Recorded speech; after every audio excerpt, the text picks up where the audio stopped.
এই তো বন্ধুরা, রান্না বান্না করার জন্য চলে এসেছি। প্রতিদিনকার মতো ছোট আম্মু আর আমি আজকে রান্না করছি।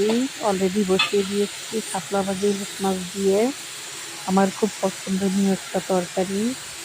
আর প্রেসার কুকারে পাশের চুলায় ডাউল বসিয়ে দিয়েছি, ঘন ডাউল।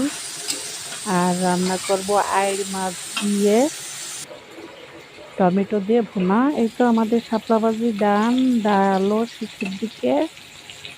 আসসালামু আলাইকুম বন্ধুরা, কেমন আছেন সবাই? আলহামদুলিল্লাহ, আল্লাহর রহমতে আমরা ভালো আছি সবাই। তো পাশের চুলায় আইড় মাছ রান্না করব বলে পেঁয়াজ মরিচ দিয়ে দিয়েছি। ডাউলও কমপ্লিট, ডাউল এক সাতটা ভাজি হয়ে গেছে।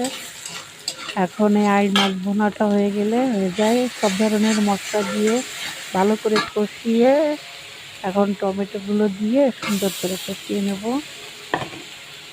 আর বন্ধুরা, গতকালকের গরুর মাংসের তরকারি আছে।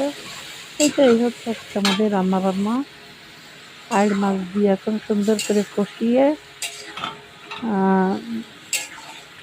অল্প পানি দিয়ে দেবো, কারণ শুধু মাছ ভুনা তো অল্প পানিতেই সিদ্ধ হয়ে যাবে সুন্দর মতন।